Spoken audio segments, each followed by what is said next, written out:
Seigneur soit avec vous. Et avec votre esprit. Évangile de Jésus-Christ selon saint Jean. Gloire à toi, Seigneur. Il y avait des mariages à Cana en Galilée. La mère de Jésus était là. Jésus aussi avait été invité au repas de noces avec ses disciples. Or, on manqua de vin. La mère de Jésus lui dit, « Ils n'ont pas de vin. » Jésus lui répond, « Femme, que me veux-tu? Mon heure n'est pas encore venue. » Sa mère dit au serviteur, « Faites tout ce qu'il vous dira. » Or, il y avait là 6 cuves de pierre pour les ablutions rituelles des Juifs. Chacune contenait environ 100 litres. Jésus dit aux serviteurs, « Remplissez d'eau les cuves. » Et ils les remplirent jusqu'au bord. Il leur dit, « Maintenant puisez et portez-en au maître du repas. » Ils lui emportèrent. Le maître du repas goûta l'eau changée en vin. Il ne savait pas d'où venait ce vin, mais les serviteurs le savaient, eux qui avaient puisé l'eau. Alors le maître du repas interpelle le marié et lui dit, « Tout le monde sert le bon vin en premier, et lorsque les gens ont bien bu, on apporte le moins bon. Mais toi, tu as gardé le bon vin jusqu'à maintenant. » Tel fut le commencement des signes que Jésus accomplit. C'était à Cana en Galilée. Il manifesta sa gloire et ses disciples crurent en lui. Acclamons la parole de Dieu. Louange à toi, Seigneur Jésus. Louange à toi. Louange à toi, Seigneur Jésus. Louange à toi.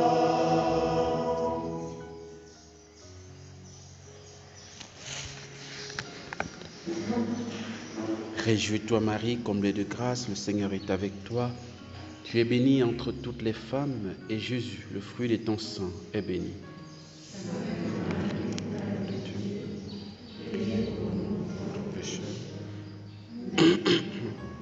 Père de notre mort. Amen. Alors, Marie, médiatrice de toute grâce que nous célébrons, et l'évangile qui nous est donné, c'est l'évangile des noces de Cana. C'est une des pages des évangiles que j'aime le plus, parce qu'il y a tellement de choses à dire. On pourrait faire plusieurs retraites sur plusieurs angles sur ce passage que nous avons entendu. C'est tellement riche, c'est tellement extraordinaire.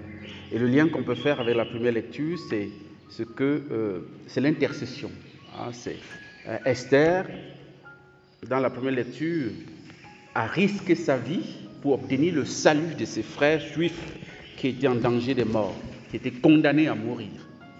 Et elle a pris le risque d'aller auprès du roi. Il paraît que personne ne pouvait accéder auprès du roi sans qu'il ait demandé que tu viennes. Donc elle a pris ce risque-là. C'était assez risque et péril, parce que si le roi ne tendait pas son bâton au moment où elle est rentrée en sa présence, c'était la mort. Donc, elle a pris ce risque. Elle a dit, écoute, si je meurs, c'est pas un souci. Bon, je ne vais pas laisser mes frères comme ça, n'est-ce pas, dans cette condamnation. Elle a réussi par son audace. Vous savez qu'au préalable, elle s'est préparée à travers ce qu'on appelle le jeûne Esther, 3 jours sans manger, sans boire, pour préparer ce jour-là. Et Dieu merci, le roi s'est laissé fléchir. Il a accueilli la demande d'Esther et il n'a pas révoqué la condamnation à mort des Juifs, mais il a en même temps aussi demandé aux Juifs de se défendre, face à l'ennemi, contre eux. Et ce fut fait. C'est vraiment un jour, mais moi je pense qu'il y a une fête en Israël par rapport à ça, Purim, voilà. Et donc, nous avons, c'est ce lien qu'il y a avec l'évangile où la Vierge Marie intercède. On est dans un mariage et ça risque d'être du vinaigre, parce que le vin est en train de manquer, c'est la cata. Vous savez que le vin, d'après la Bible, je n'invente rien, réjouit le cœur de l'homme, il paraît. Voilà. Je ne sais pas si c'est homme avec grand H ou bien homme avec petit H, mais en tout cas, le vin réjouit le cœur de l'homme. Donc, toujours est-il qu'il manque du vin et le mariage tourne vers un échec total. Il faut savoir que, je ne sais pas si c'est encore le cas maintenant, il faut savoir que le mariage dure au moins 7 à 8 jours. Oui, c'est pas une seule journée comme ici on fait et puis on se sépare. Non, c'est 8 jours, une semaine de la fête. Il faut boire, il faut manger. Et donc, je ne sais pas si on était au 2e jour, 3e jour, 4e jour, en tout cas, ce qui était les prévisions n'ont pas été bien faites, et il manquait du vin. Et la Vierge Marie, toute attentive qu'elle était, qui n'est pas là comme nous, quand on est invité, on s'occupe de notre assiette, quoi. Je ne sais pas si ça manque ou pas, ce n'est pas notre histoire, ce n'est pas nous qui organisons, donc voilà, on ne s'en occupe pas. Mais elle est attentive à tout, elle s'est rendue compte que ceux qui servaient murmuraient entre eux que il n'y a plus de vin, on fait comment et tout ça. Certainement, elle a senti le besoin, elle a été attentive et elle est venue vers son fils pour intercéder, pour servir de médiation, de médiatrice. Et ça a marché. Alors, nous pouvons nous dire que la médiation, parce que le titre que nous célébrons aujourd'hui de la Vierge Marie, normalement c'est médiatrice, c'est écrit dans le livre de la liturgie, médiatrice de la grâce. Enfin, mère de la grâce, Sainte Marie, mère de la grâce, médiatrice de grâce. Alors, nous célébrons la médiatrice de toute grâce. On peut dire, mais pourquoi elle est médiatrice de toute grâce? Est-ce que toute grâce passe par elle? On peut se poser des questions. Est-ce qu'on n'exagère pas en disant que toute grâce passerait par la Vierge Marie? Je dirais non. On n'exagère rien, c'est la stricte vérité au sens radical du terme. Il n'y a aucune grâce qui nous est donnée sans que ça passe par Marie. Du moins, à partir de l'incarnation.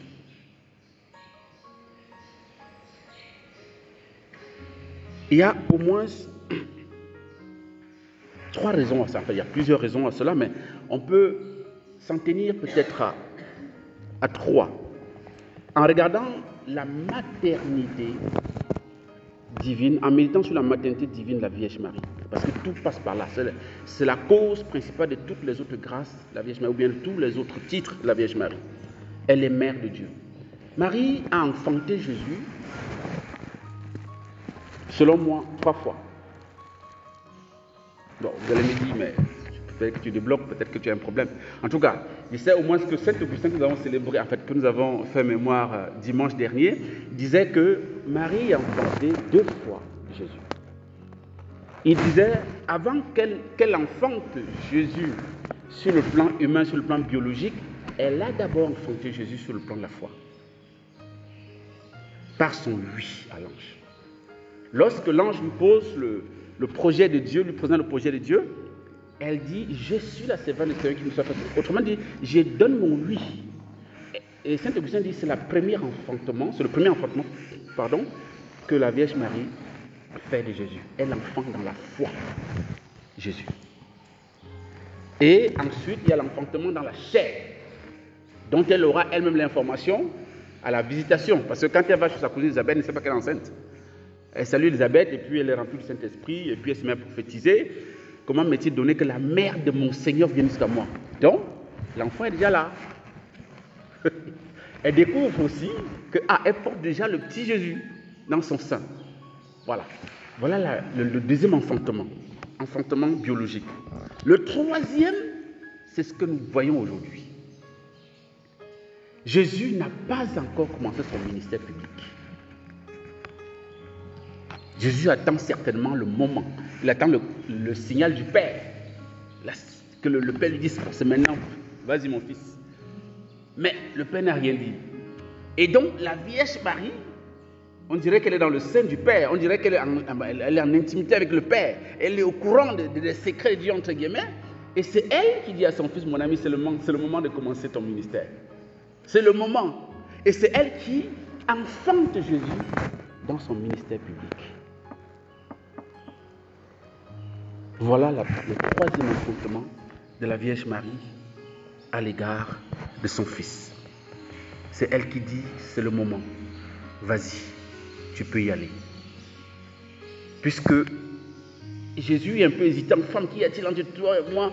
Voilà, mon heure n'est pas encore arrivée. Est-ce que c'est le moment? Elle ne gère pas. Elle se tourne et dit au serviteur, tout ce qu'il vous dira, faites-le. Tout ce qu'il vous dira, faites-le. Elle s'efface. Et Jésus va opérer son premier miracle qui va révéler sa gloire aux autres, à ses disciples. Marie, elle est médiatrice aussi, premièrement aussi parce que, vous le savez peut-être, mais toute grâce nous est donnée par le Christ, par l'humanité du Christ. Depuis l'incarnation, toute grâce est répandue sur l'Église et sur le monde par la médiation du Christ, puisque le Christ est le seul médiateur entre Dieu et les hommes. C'est l'humanité du Christ qui nous procure toutes les grâces possibles. Et ça, il n'y a pas de souci. Mais sauf que l'humanité du Christ vient d'où? Ça vient de qui? Parce que nous, on est un peu le mélange de... On est tous des hybrides. Nous tous mélangés, tous les hommes de la terre sont hybrides. Hein, on est le mélange de papa et de maman. Hein? Voilà, on est tous comme ça. Mais il y a une personne qui est unique dans son genre, c'est Jésus. Il n'est le mélange de deux personnes. Il n'est pas le mélange de deux personnes. Il est homogène. Il a une seule chair, une seule chair. Le même sang coule dans ses veines, c'est le sang de la Vierge Marie. Marie est la seule propriétaire du corps de Jésus. C'est elle a comment on appelle ça, le brevet de, je sais pas quoi, le brevet d'invention, je sais pas quoi. Mais en tout cas, c'est elle qui a elle a seule le titre de propriétaire de ce que Jésus est, dans son humanité, dans l'entièreté de son humanité. Et donc, si toute bénédiction nous arrive par la personne de Jésus, par l'humanité sainte de Jésus, c'est que c'est l'humanité aussi de la Vierge Marie. Parce que c'est elle qui a tout donné à Jésus. Le nez de Jésus, c'est le nez de Marie. Les orteils de Jésus, c'est les orteils de Marie. Du cheveu jusqu'aux orteils, c'est Marie. Voilà une des raisons pour laquelle elle est médiatrice de tout ça. Parce que tout ce qui passe par Jésus, passe aussi par elle, puisque c'est son corps. C'est son sang. Et on peut aussi, et ça je le disais à l'Assomption, Marie dans sa position dans l'Église, parce que nous sommes, vous savez que selon n'est-ce pas, l'analogie de Saint Paul, hein, l'Église est considérée comme un corps humain. Hein, voilà. La tête c'est le Christ, d'accord, et nous on compose le reste, on est les membres du corps. Hein, voilà, chacun, je ne sais pas qui représente l'orteil ici, ou bien le tibia, ou bien je ne sais pas quoi, tout cas, chacun de nous a une position dans le corps. Voilà. Y compris la Vierge Marie, bien sûr. Parce que Marie, la Vierge Marie, même si elle est mère du corps, c'est-à-dire mère du corps de l'Église, du corps mystique, du corps du Christ et du corps mystique, n'est-ce pas, de l'Église, qui est le corps mystique du Christ, elle est aussi fille de l'Église. Donc elle fait partie intégrante de l'Église, puisque son fils est la tête. Et les pères de l'Église ont toujours dit la place de Marie, elle est bien sûr la place la plus éminente dans le corps, parce que c'est elle la reine des anges, la reine des saints, la reine des apôtres, la reine de tout. Donc normalement, après la tête, qu'est-ce qui vient? Quelle partie? Le cou. Elle est le cou. Marie représente le cou dans le corps, n'est-ce pas, dans l'analogie du corps humain qui représente l'Église. Marie est le cou. Et c'est la tête qui informe l'ensemble du corps. C'est la tête qui commande le reste du corps. Donc la tête, c'est le Christ. Or, pour informer le corps, ça passe forcément par le cou. Il n'y a pas un autre moyen. C'est le seul moyen pour la tête de communiquer à l'ensemble du corps ce dont il a à communiquer. Vous voyez comment la Vierge Marie est médiatrice de toute grâce. Il n'y a aucune grâce qui échappe à la Vierge Marie. Ce n'est pas possible. Depuis que le Christ s'est incarné, toute grâce passe par elle. D'abord parce que le corps du Christ est son corps, et en plus parce que dans l'Église, elle occupe la place la plus éminente par laquelle tout passe pour alimenter le reste du corps. Donc nous avons vraiment le devoir, même l'obligation d'aimer Marie, de nous accrocher à elle, parce qu'en elle, nous sommes sûrs d'être bénis. Ça ne peut pas être autrement. Et n'ayez jamais peur d'aimer trop Marie. Vous ne l'aimerez jamais d'abord trop. Parce que la personne qui aime trop Marie, qui aime Marie plus que tout le monde, c'est Dieu lui-même. Et vous êtes sûr que Dieu vous bat en amour, aller et retour. Quand lui, il aime à la folie. On a vu ça ici l'autre jour. Il aime à la folie. Il aime la Vierge Marie à la folie. Donc, nous ne pouvons pas aimer Marie comme Dieu. Donc, ce n'est pas la peine de dire, il ne faut pas trop aimer, Jésus va... Il n'y a pas de jalousie là-bas au ciel. Vous comprenez hein? Il n'y a pas de jalousie au ciel. Et puis, la Vierge Marie se trouve en son Fils. Elle est dans son Fils. Donc, il n'y a pas de souci. Quand vous dites même Marie, elle dit Jésus. Donc, il n'y a pas de souci. Demandons à la Vierge Marie vraiment la grâce de compter sur elle. Et n'oubliez pas que la dernière parole, et c'est ce que nous avons entendu aujourd'hui, la dernière parole de la Vierge Marie dans la Bible, c'est « Faites tout ce qu'il vous dira, faites tout ce que mon Fils vous dira ». Et vous avez constaté qu'après, elle s'efface. C'est son Fils qui est en avant, qui se manifeste à travers ce miracle et qui manifeste sa gloire, c'est-à-dire sa divinité. Et ce sont, n'est-ce pas, l'évangile de Jean, elle s'efface jusqu'à la croix. On n'entend plus parler de Marie. C'est son Fils qui est présenté. On la revoit uniquement à la croix. Et même à la croix, elle ne parle plus. C'est son Fils qui parle parce qu'elle est un disciple exemplaire qui a tenu jusqu'au bout. Elle peut confier la Vierge Marie à tous ses disciples. Femme, voici ton Fils. Et c'est là à la croix qu'elle reçoit de manière officielle cette médiation maternelle auprès de nous, entre nous et le Christ, entre nous et Dieu. Donc au cours de cette Eucharistie, nous puissions encore demander cette grâce de grandir dans l'amour de la Vierge Marie et dans cet amour filial à notre Mère, et prions les uns pour les autres pour qu'en elle et par elle, nous puissions demeurer fidèles au Christ, quoi qu'il arrive. Amen.